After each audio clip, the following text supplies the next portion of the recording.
Alright, Mopar people, welcome back to the channel. I'm just Mopar Joe. I wanted to talk to you a little bit about the car show that I went to last week and kind of about the new car culture. I got to read some of your comments, and which I read all the comments and try to respond to all of them. And I was trying to think of some ideas of why the car show was what it was. So y'all hang out. Alright, so we saw kind of a switch. You know, the majority of the cars there were newer cars, a lot newer cars, you know, within the last 10, 15 years at least. And part of that could be older cars are getting more difficult to find. I had this discussion in the comments with a couple people actually. You know, they would much rather saw a lot of old cars at that car show, but if you can't find an old car, you can't really build it. Step number two, it's pretty expensive if you are restoring an old car. So I'm just going to give you this example. This is my Dart Sport I've been working on forever. I say forever. For the last 2 years probably. I think I got this in November of 19. I bought this car for $1,400 as it is. I'm still working on body work.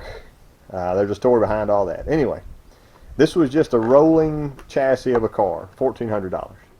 If you look like engine, like a couple weeks ago I dropped this 383 in.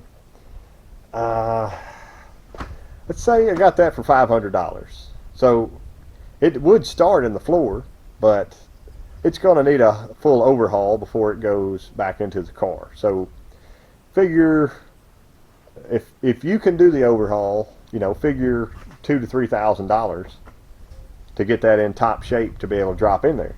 If you can't do it, figure $4,000 to $5,000 to drop that in there. Not to mention a transmission rebuild, pulleys and brackets and such. Any of that, if you got to buy that stuff, that's close to $1,000 for the front of an engine. On the newer cars, you can actually finance them. So instead of you having to pay big bucks to buy parts each time, you can go ahead, they'll give you a loan, you make your $300 or $400 payment a month and pay it off in 7 or 8 years. The other thing was perspective. So let me get over to the Roadrunner. So here's the Roadrunner I've been working on, 72 model. The owner of this car, the reason why he got it, he used to see these cars growing up as he was a kid. So this one has a 383 Magnum because he remembers riding in a 383 Magnum car that just really blew him away. So he's probably early to mid 60s, I'd guess. So that would put him, you know, riding in this car in the late 70s or mid 70s. So the car would have been 2 or 3 years old. So that means a kid now, which there were a bunch of them at the car show, and luckily they were supporting Mopars instead of other brands. Those kids at that car show probably riding their dads, their cousins, their uncles, their moms even, Challengers or Chargers or whatever, and they think this is awesome, this is fast, this is bad. You know, they hear the exhaust, they see the paint, they see the car, they see the lines of the car. So they're kind of going through what a lot of people went through, you know, but just 30 years later. There's some perks of the new cars. We can talk about that. One is air conditioning, which the Roadrunner does have AC on it. Power steering, this has got it. Gas mileage, I wrote down gas mileage. Give me just 1 second. So how about 485 horsepower and 27.9 miles to the gallon. That's craziness. As I said, in the cold AC. Nice screen. Everything's good. RT. This is a Scat Pack car. I think it's 16 or 17.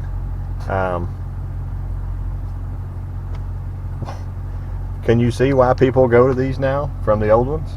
A lot of those people at the car show were actually from out of state. So if you could imagine driving from state to state in an old car, no air conditioning, people used to do it all the time. Now it's like, oh man, I would hate to have to do that. Let me show you something else here. I realize this is dirty, but let's think about the options this engine has. And if I want to make that 383 in my Dart Sport or this run like this, what's it going to take? So hydraulic roller cam, aluminum heads. I believe this being a Hemi block should have like 4-bolt mains, so 2 from the bottom and then 2 from the sides. So that would take some extensive machine work to make a 383 like that. SRT 6.4. This is what I'd love to have in my Challenger instead of the 5.7, but the 5.7 runs pretty good. There's a draw to the new cars. I mean, they're nice to have, and personally, I would rather have an old car that I put a lot of time and effort into, but those newer cars, you can tell they put a lot of time and effort into that. And there were some fast cars, like I said, that this car out here I think runs, it'd be like a 1260 or something. I may be wrong on that. Definitely 13s or better in the quarter mile. I think this Roadrunner factory would have been like 14.4. You know, the body lines are better, like that was the old school way. But the new cars, I mean, I really feel like Mopar's done a great job about preserving the look of the Challenger versus, you know, like the new Camaro looks nothing like any of the old Camaros. The new Mustang, they did well for a few years, I thought, of kind of bringing the old look back, but now it's just morphing further and further away from anything old. People didn't grow up in this like I did, so they don't really have the ability, like to say, to rebuild this 318. They want to rebuild that and make it a 390 stroker. If they wanted to build a 408, they wouldn't know where to start. You could hand them this part and say, what is it? And they say, I don't know, a spinny thingy, right? But they can still be car people with the new car culture, and that's okay. That means that they're learning, you know. It's just a slower process for some people than others. But I enjoyed the show. I appreciated everybody there. I kind of wanted to give y'all some perspective on why it's kind of changing, evolving. Well, that's just something different to think about. I wanted to bring it up to y'all. I hope I didn't waste your time, but I appreciate y'all watching like always, and thank y'all for subscribing. I'm almost to 4,000 subs, so I had never planned on that happening, but it's pretty great. I'm going to try to keep bringing Mopar stuff to you, whether it be new or old. Mostly old for me, I'm sorry.